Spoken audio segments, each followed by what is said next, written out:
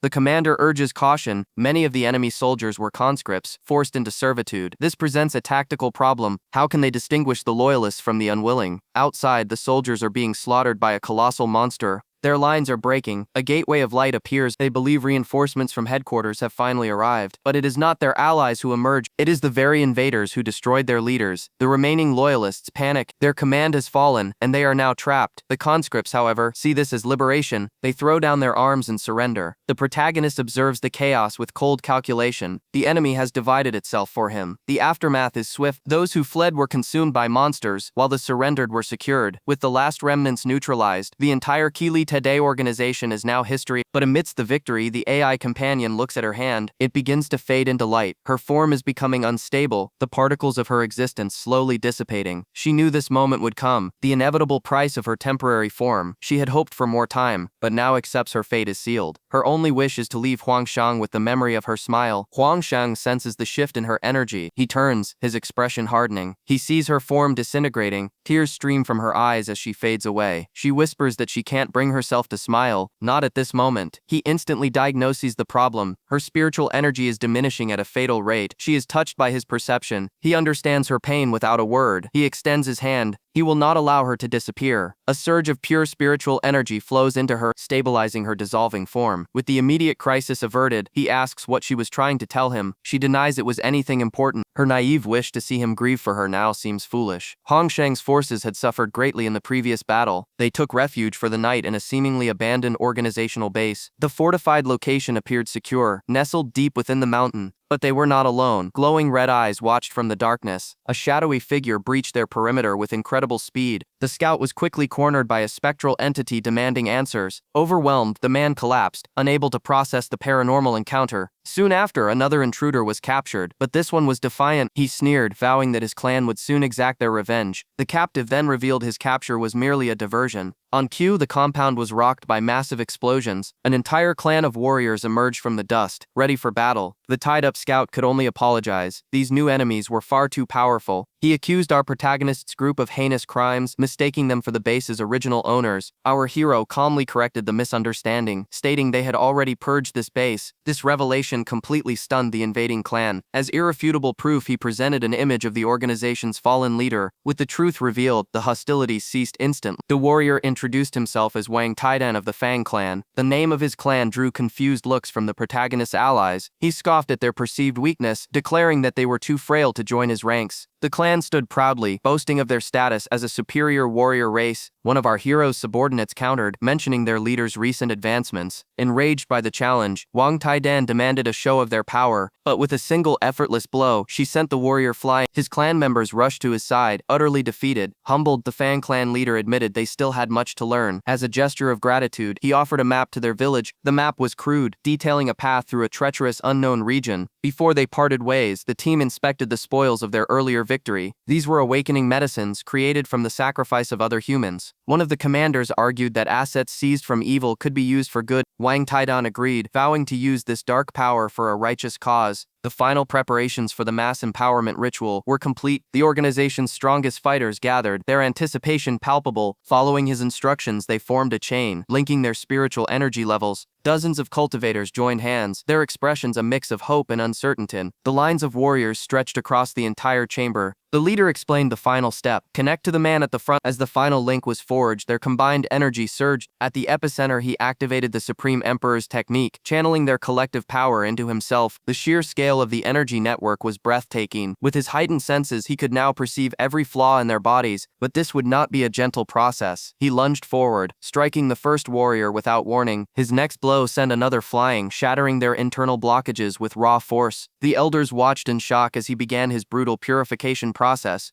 He moved like a phantom, delivering precise, devastating strikes to each member. The participants were overwhelmed by the sudden influx of power. He unleashed torrents of refined energy, purging their impurities. The warriors could only cry out as their bodies were violently reforged. His assault was relentless, a whirlwind of calculated destruction and rebirth. Finally, pillars of light erupted from every single person in the room. Only one operative had been excluded from the ritual. He explained her immense power would have destabilized the entire formation, a risk he could not take. Another high-ranking officer, however, was eager for his own enhancement. The protagonist agreed, demanding a specialized conduit for the next phase. He presented the officer with a chainsword, ready to channel an even greater power. The weapon roared to life, unleashing a blinding wave of energy. The sheer pressure of the ritual intensified tenfold. The raw power flowing through the room was enough to alter reality itself. Their ascension reached its absolute peak, threatening to tear the very building apart. A cataclysmic explosion of golden light erupted from the headquarters. Remnants outside could only watch in terror, witnessing a power beyond their comprehension. The fires of battle die down, leaving only the silence of victory. The Fang clan expresses their gratitude gratitude. Now bound by a significant favor, they declare their intent to return and secure their own territory. A mystical seashell is offered as an emergency communication device. As they depart, their colossal war beast surfaces from the depths. A final warning is issued about the artifact's immense and dangerous power. However, not everyone is leaving. One warrior intends to purge the hidden base. He correctly deduces the protagonist's plan to seize the organization's research data, but his severe injuries prevent him from intervening. An announcement echoes through the ruins. The organization is officially dismantled. The freed individuals are given a choice: return to their old lives or stay and assist. A young warrior petitions to join the protagonist's elite team. His true intentions are immediately questioned by the group's strategists. The foolish request is met with a swift and decisive rejection. The seashell is returned, a silent understanding passing between the two parties. With alliances settled, the factions part ways, returning to their respective territories. Their journey across the Sea of Mist is swift and unimpeded. He senses a profound danger lurking in the abyss, wisely choosing to avoid it as they reach their destination. Upon arrival, they are led to a new secret chamber hidden in the city's abandoned sector. The entrance is protected by a disorienting labyrinth to thwart any pursuers. Deeper still, advanced defense systems guard the final vault. Inside lies Huang Shang's spatial ring, now modified beyond all recognition. The consciousness within has achieved remarkable progress in mastering the spatial domain. The ring's internal world has expanded, evolving into a nascent pocket kingdom. Meanwhile, in a distant, snow-covered part of the city, another plan unfolds. The new medicine works flawlessly, restoring his mother's ability to walk, but with this cure comes a farewell note, revealing his irreversible path into the shadows. His family is forced to confront a difficult truth. They resolve to stop their search, understanding he cannot return.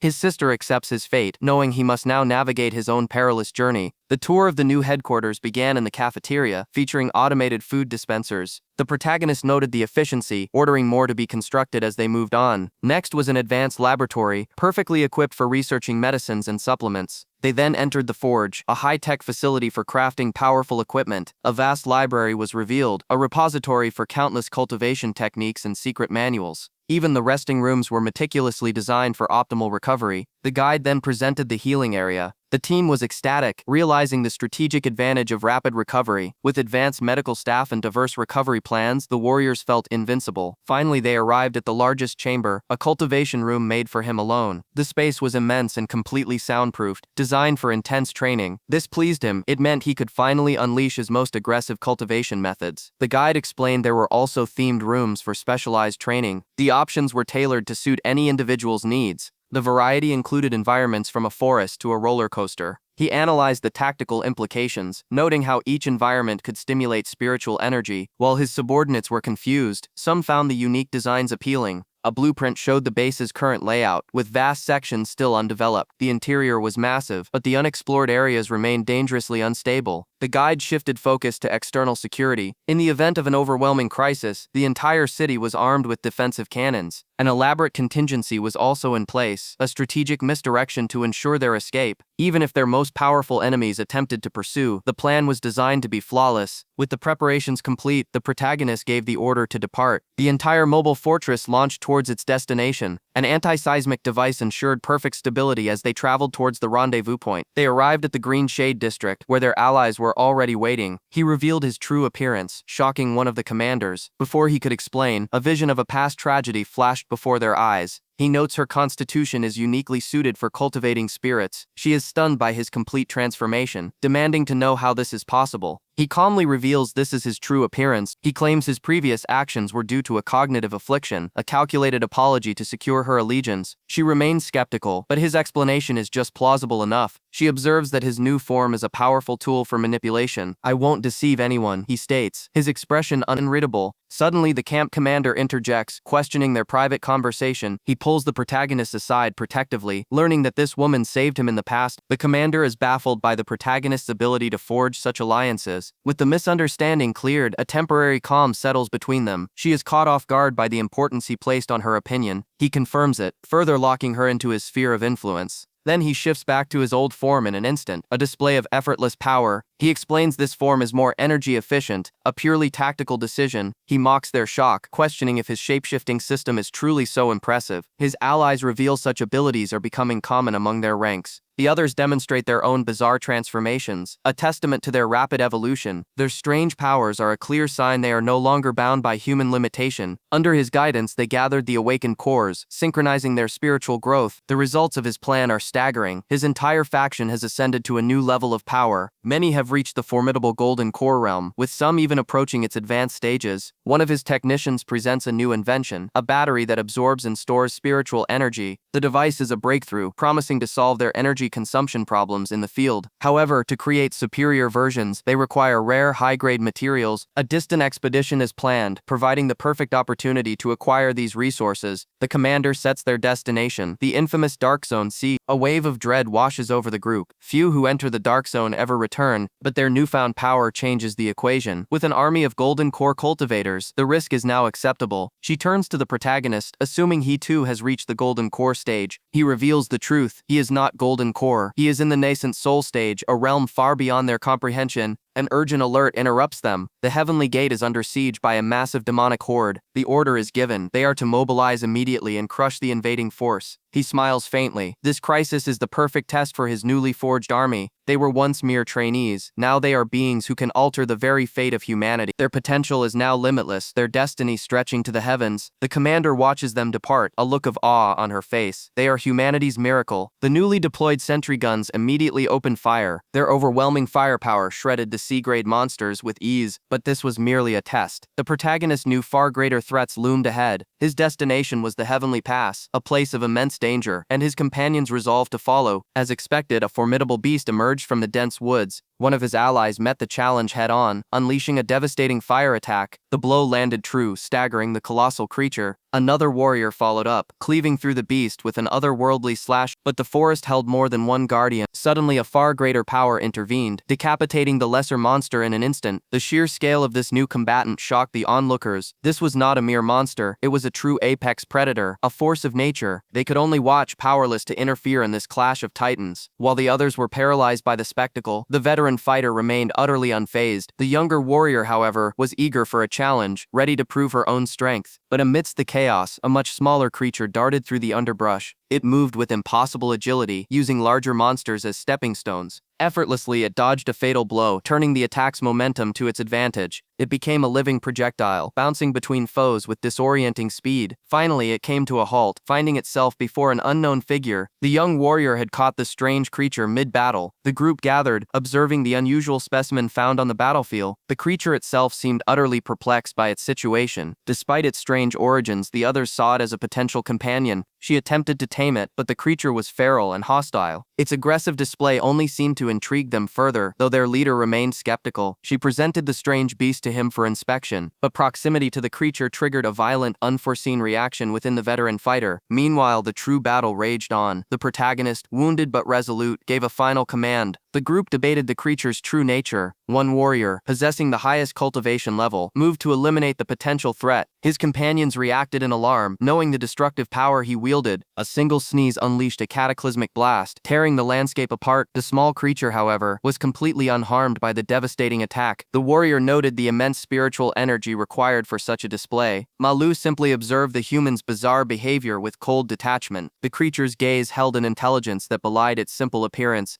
Another warrior noted his own evolution had rendered his former weaknesses irrelevant. The team's strategist was perplexed. Malu was somehow communicating with the beast. The creature responded with a series of sounds, which Malu effortlessly translated, revealing key strategic information. His allies questioned this sudden and impossible new ability. Recognizing a new asset, they pressed him for intelligence on the origin of the monster tides. The creature reacted with visible agitation. Malu, however, was not a tool to be used freely. He demanded compensation for the information. They immediately applied pressure, threatening the life of his new informant. The team was divided, holding a vote to determine the creature's fate. Malu delivered a cold ultimatum. It would provide the intel or face eradication. The creature named Shu Li began its tale. It originated from the Mai Li kingdom. This technologically advanced human stronghold was once besieged, and and on the verge of collapse. Their salvation came from a miraculous mineral discovered in a nearby mine. This ore, a conduit to another world, pulsed with unimaginable spiritual energy. It became known as the My Li Spirit Ore, the foundation of their power. The name was unfamiliar, but its implications were clear to the team. The information was processed in silence. Empowered by this new energy, the kingdom repelled the monsters and flourished, but their greed led to disaster. They delved too deep, breaking a seal to another dimension. A new wave of far more powerful monsters emerged, plunging the kingdom back into chaos. When all hope seemed lost, a mysterious woman appeared on the battlefield. She single-handedly drove the monsters away, forcing them into a mass exodus to the north. The team leader immediately interrogated the creature about this unknown variable. Ma Lu relayed the confirmation. The woman's power was described as beyond imagination. She moved through the battlefield completely untouched, an ethereal and terrifying presence. Wherever she walked, the very environment bloomed with life, a sign of her immense power. The description of this unknown woman triggered a violent, furious reaction from one of the warriors. An uncontrollable rage builds within the old master. He screams for the location of the mysterious woman, vowing to end her life. When questioned, he admits the source of his fury is unclear. Her very memory ignites a fire in his soul, a sign of deep manipulation. But the small feline creature interjects. It declares the woman is its savior and cannot be harmed. The old master dismisses the creature with a forceful sneeze, uninterested in its pleas. His objective is clear. He points towards the horizon, demanding they locate this woman at once. A fragment of a memory surfaces for the protagonist. He recalls his father speaking of the stranded shoals. The blue-haired boy connects the pieces. The flower at the shoals is diverting the monster tide. His companion questions the strategy. Redirecting the tide would plunge the Amali kingdom into absolute chaos. The feline confirms their fears. Only through chaos can its imprisoned comrades be freed. With a new dangerous objective in mind, the group prepares to depart. The creature is suddenly confused. The mission has shifted from finding a flower to hunting a person. In its panic, it speaks perfect human language. The group realizes they've been deceived. They surround the creature, demanding it reveal every secret it holds. Cornered, the creature attempts to bargain. It offers information for the rescue of its allies. The protagonist simply turns away, calling the creature's bluff. It breaks, promising to confess everything. It admits the mysterious woman had already found it and given it a mission. In a flashback, the woman tells the creature to find allies it could understand and follow. Only by doing so could it ever hope to rescue its comrades from their prison. The team is unconvinced. They have no obligation to this creature or its mysterious benefactor. The protagonist cuts through their debate with a chilling fact. The woman has a name, and she is lethally dangerous. He commands them to remember it. Liang Kai Hua, a name not to be forgotten. His team is stunned. For him to remember a name means this woman is an extraordinary threat. A map reveals their path to the stranded shoals. It is a conspiracy they must now unravel. They depart from the relative safety of the Li Kai Yang zone, heading into monstrous territory. As they drive, the sky turns dark prematurely. An unnatural twilight descends at 4 p.m. A colossal shadow looms behind their vehicle. It's a living cloud, a monster of immense size. Suddenly, a massive serpent strikes from the darkness, tearing the cloud creature apart. The team can only watch as the serpent devours the A+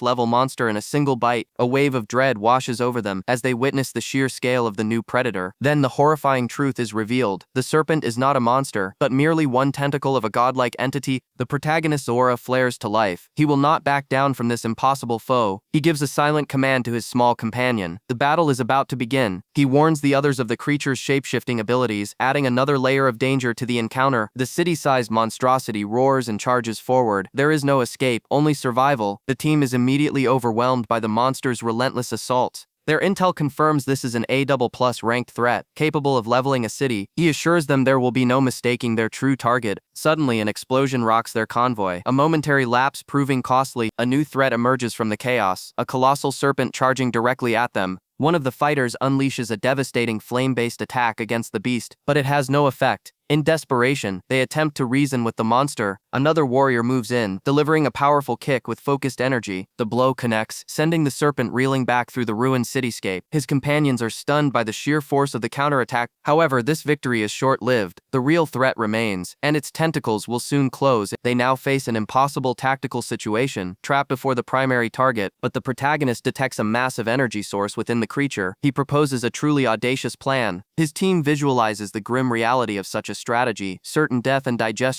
Yet one points out that their understanding of these entities is incomplete. Some monsters don't digest, but sustain themselves through other means. But if this creature relies on conventional digestion, its stomach would be an inescapable inferno. Unfazed by the risk, he formally asks for volunteers for this suicide mission. 2 among them are considered entities beyond normal comprehension, uniquely suited for this task. The first warrior steps forward, confident in his own defensive capabilities. The second volunteer is the girl in her soul state, rendering her immune to physical damage. He then turns to the fire user, requesting access to her powerful phoenix state transformation. She reveals a critical and highly unusual activation requirement for the technique. He presses for clarification, understanding the tactical importance of this condition. With the conditions met, she instantly transforms, erupting into a being of pure flame. The sheer power of the transformation leaves the others momentarily speechless. Now the specialized infiltration team assembles, ready to execute their impossible mission. Below, the creature roars, sensing the immense power gathering before it. They present themselves as bait, shouting a direct challenge to the behemoth. Even its subordinate serpent joins the bizarre psychic chorus, demanding to be consumed. The remaining ground team can only watch, their minds unable to process this insane strategy. Even the A++ monster itself is utterly bewildered by their actions. The protagonist stares it down, his cold gaze silently issuing the final command. The group is trapped inside the colossal beast's gullet, surrounded by pure energy. The immense pressure threatens to crush them instantly. My nascent soul shield is already cracking under the strain. My companions lack the ability to fly, making them easy targets in this hostile environment. The beast's anatomy shifts constantly, a disorienting and lethal maze. Between its teeth are the skeletal remains of its previous victims. After a grueling journey, a light appears in the distance, but it emanates a crimson glow, carrying the stench of acid and decay. They found the creature's stomach, a boiling cauldron of digestive fluids. The horrific smell alone is an assault on the senses. One of the men suggests they charge forward immediately. He theorizes they can pass through the creature's digestive system to escape, but I have no intention of taking such a dishonorable and unpredictable route. My analysis told me this creature was merely a vessel. I sense an immense spiritual energy reaction deeper inside, the true core of this monster. The others watch in disbelief as I move toward the source. We push through the fleshy corridors of the beast. We finally arrive at a horrifying chamber, revealing the monster's true nature. At its center is a massive, grotesque brain, with human bodies fused into its surface. It appears this creature is not a single entity. It's a composite being, a horrifying fusion of monster and man. The others recoil, questioning what they are even looking at. One of my companions notes that the brain is not the sole core of a being's identity. Her theory is that the humans are not in control. The entity is merely using their brains as processors. The essence of this life form is not individuality, but a terrifying form of collaboration. Just as cells form a body, these humans have become components of a larger advanced life form. From this perspective, our definitions of human and monster are entirely subjective. These are simply living beings, operating on a level of existence we can barely comprehend. But philosophical debates are a luxury we cannot afford. Suddenly, a massive tentacle erupts from the brain, seizing Makianyi. Outside, his summoned dragon is being overwhelmed by a faster, more lethal creature. His allies can only watch in horror, completely powerless. The situation has escalated beyond their control. As the beast's life force fades, Huang Shang begins to absorb its very essence. His companion shouts, unable to comprehend the brutal efficiency of the act. He launches a desperate final assault on the colossal creature. With a roar, he unleashes his strongest martial arts technique directly into its flesh. The monster wails in agony. He foolishly believes the battle is won, but he is immediately warned of a fatal flaw in his plan. His son lacks the defenses to survive the impending self-destruction sequence. Trapped within the beast's core, they are engulfed by a lethal wave of energy. The very flesh around them transforms into a volatile spiritual bomb, ready to detonate. While the others panic, Huang Shang remains perfectly still, analyzing the chaos. In an impossible display of control, the rampant energy is suddenly silenced. Huang Shang calmly holds the monster's core, its immense power now his to command. His team can only stare in disbelief. He has dominated the very soul of the beast. He reveals this is the power of the Divine Emperor's technique, a skill beyond their comprehension. The power he wields is so absolute it defies all known logic and classification. Huang Shang merely bestows a new designation upon his subordinate, his expression unreadable. Outside, the city watches as the gargantuan monster finally collapses. Its reign of terror ended. The support teams below can hardly believe the A++ level threat has been neutralized. They see the small team standing atop the colossal corpse, absolute victors. The sheer scale of the defeated creature dwarfs the city, a testament to their overwhelming power. Their mission complete, the group departs for their next mysterious objective. They arrive at a desolate shore, searching for a rare specimen mentioned in their intel. To survey the barren landscape, they ascend a nearby hill for a strategic viewpoint. There, they find their target, a flower of impossible size and otherworldly beauty. As they get closer, they realize the specimen is far more menacing than it first appeared. A strange notice board stands before it, indicating this is no natural phenomena. A message appears, a direct challenge to Huang Shang from a hidden enemy. Without a moment's hesitation, he recalls the key name from his vast memory banks. But his answer triggers a massive explosion. It was an intricate and deadly trap all along. Emerging from the devastation, battered but unbroken, his gaze is fixed on the true enemy. The team reels from the flower's sudden energy discharge. Its power is far greater than anticipated. Huang Shang steps forward, his expression unreadable. He declares that his own power is superior. One of his companions unleashes a devastating blazing inferno cannon, but a system notice suddenly materializes. Any damage dealt will be returned fivefold. The massive fireball impacts the strange flora, a critical miscalculation. His companion realizes her fatal error far too late. The flower absorbs the energy, amplifying it into a fivefold counterattack. The resulting explosion tears the landscape apart. She is engulfed by the flames, her body disintegrating. Only her Phoenix immortality state saves her from complete annihilation. The team is trapped, unable to formulate a strategy against such an opponent, but one of them approaches Huang Shang. He has a plan. He asks if the junior captain can unleash an attack at the nascent soul realm. Huang Shang then gives a simple yet terrifying command: use your strongest attack. The captain hesitates, knowing the fivefold counterattack would mean certain death, but Huang Shang's confidence is absolute. Don't worry, I'm here. Trusting the strategist, the captain agrees to the plan. He warns the others to maintain their distance, preparing to unleash his full power. A torrent of raw energy erupts from his body. The others are in disbelief, questioning the sanity of this suicidal gambit. A companion simply states the truth. Huang Shang's mind operates on a different level. Huang Shang watches, entirely calm. Everything is proceeding as he envisioned. The captain's eyes glow with immense power. He focuses all his energy for a single decisive strike. He unleashes the tiger-penetrating mountain-roaring fist. The full force of a nascent soul expert slams into the monstrous plant. The flower shudders under the immense impact. It begins to channel the energy, its leaves twisting into colossal fists. The team watches in horror as the fivefold counterattack prepares to launch. The amplified fist hurtles back towards its originator, but at the last second, Huang Shang moves, an orb of golden light forming in his palm. He activates his true technique, the divine mirror's heavenly rebound. He meets the fivefold attack head-on, not to block it, but to redirect it. The attack is reflected back again, now magnified to 10 times its original strength. The team can only stare in awe at this masterful manipulation of power. The flower begins to wither under the force of its own reflected energy. They believed it was over, another one of Huang Shang's impossible victory. But Huang Shang knew this wasn't the end. It was only the second phase of his plan. The flower's ability triggered again, creating a final 50-fold counter. This time, the gargantuan attack crashed down upon the flower itself. The creature is obliterated, forced into a spectacular self-destruction by his strategy. He stands amidst the carnage, his expression cold. The problem has been solved. The AI explains that when he was on the brink of demise, the flower activated a temporal healing technique. His shattered essence was reassembled, a process too horrific to recall. One of his allies remarks on the strangeness of the situation. During his 2-hour regeneration, the fortress they defended was besieged by a monstrous horde. The wave included A+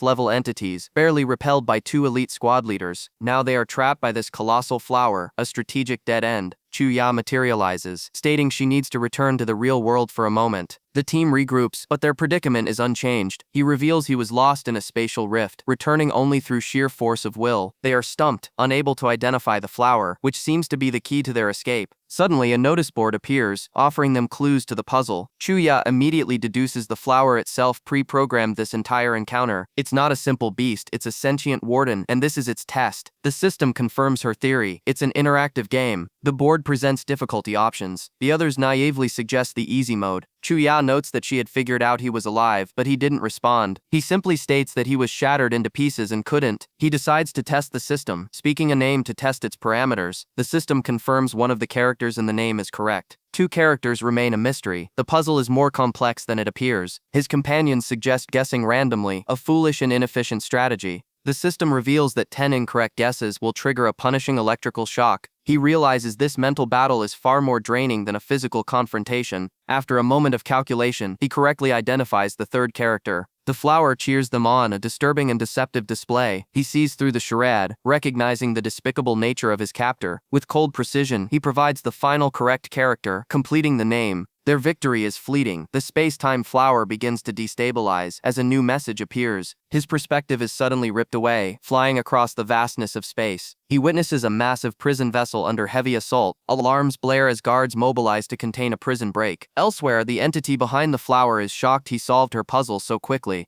She gazes at a device displaying the very name he just uncovered. The name was the key to her prison. Her expression twists into one of cold fury. The prison ship explodes. She concedes that he continues to exceed her calculations. She issues a final threat before vanishing, as our protagonist stands ready for the next move. Within the galaxy's most notorious prison, the guards boast of their perfect record. An ironclad fortress mobilizes its entire force to hunt a single intruder. Their target is identified on the central monitor, a lone girl who breached the perimeter. The warden, a man known for his cruelty, relishes the thought of the coming pursuit. His men eagerly prepare for the hunt, their bloodlust stoked by their leader. Whispers circulate about the warden's depravity, a predator who rules his domain through terror. His private chambers are a testament to his sadism, a place from which no one returns intact. Suddenly, the alarms blare as a distant explosion rocks the facility. Multiple sectors report system failures. Under attack by strange, aggressive flora, the warden dismisses it as a simple diversion, but the true mastermind's plan is far more complex. Believing he's one step ahead, the warden leads his elite teams into the chaos. They charge headfirst into the compromised zone. Unaware of the trap being sprung, the guards are immediately swarmed by carnivorous plants, releasing debilitating toxin. Yet the warden grins, believing the dense foliage confirms he is on the correct path. He orders his men to incinerate the obstacles, their arrogance blinding them to the real threat. Amidst the confusion, one guard separates from the group. He watches them run into the ambush, a smirk playing on his lips. He is no guard, he is an infiltrator, using the chaos for his own objective. Elsewhere, a corrupt officer uses the distraction to approach a high-security cell. He bypasses the security, intent on claiming a high-value prisoner for himself. Inside, a terrified young woman with jade-green hair backs away from the door. She is a figure of elegance, trapped and powerless. As the officer closes in, a plant suddenly erupts from his chest. He is consumed in an instant, a pawn removed from the board. From the shadows, the pink-haired girl emerges, offering the captive an escape. The prisoner stares back, weighing the sudden offer of salvation. Moments later, a ship streaks through the cosmos, leaving the prison far behind. Inside, the two women sit in the cockpit, their escape a success. The rescued woman offers her gratitude, but her rescuer's reply is cold and calculating, hinting at a deeper motive. She reveals the woman's true identity, not a refugee but Princess Yundi of a fallen kingdom. Her final question connects everything back to the mastermind behind the entire operation. The team sighs in relief, thinking the flower has finally been shut down. From headquarters, a voice crackles over the comms, asking if the demon waves have scattered. She confirms that his intel was, once again, completely accurate. One of the androids even threatens the small creature, whose information was their only guide. But just as they relax, the deactivated flower erupts with an intense blue light. The team braces for an imminent self-destruction sequence as a beam of pure data projects outward. The static coalesces, forming a distorted image within the light. A mysterious figure emerges from the digital noise, her smile serene and unnerving. The protagonist freezes, recognizing the face of Liang Kai-hua, a ghost from his past. The hologram congratulates them on their success, revealing itself as a pre-recorded message. It then issues a new directive. They must escort the cat, Su Li, to the kingdom of Amai Li. One of the party members scoffs at the command, questioning their orders from a mere hologram. The apparition acknowledges their apprehension but insists they have no other choice. She reveals the grim stakes. Another ally's life is tied to their success through a delicate energy balance. To stabilize her, they must secure a red spirit ore from a fortified city. The hologram warns them of an impending search by a powerful enemy, an event she cannot help them evade. As an incentive, she promises an artifact that can predict the enemy's movements upon completing the mission. With her message delivered, she bids them farewell, leaving the choice in their hands. The hologram dissipates, leaving behind only silence and a critical decision to be made. With no other viable path forward, they resolve to undertake the perilous new mission. Just before they depart, the protagonist is stopped, but he has his own questions that need answers. Their journey begins, their armored vehicles speeding toward the chaotic Tan Kuang city. One of the girls mourns her past, a casualty of the very conflicts that ravaged these lands. The conversation turns dark, recalling that this city was the very source of the zombie plague. Suddenly, an intruder appears inside their vehicle, his presence chilling the air. He accuses them of being the true villains, claiming his virus was a gift of evolution. The cat, Su Li, offers a somber perspective on the hypocrisy of human justice. She declares that true coexistence between humans and monsters is an impossible dream. The protagonist listens, processing this harsh truth as they drive past a field of graves. The philosophical debate is cut short by a tactical update regarding their lack of resources. The girl apologizes for interrupting the heavy discussion. In that instant, a deafening explosion engulfs their transport, sending it flying.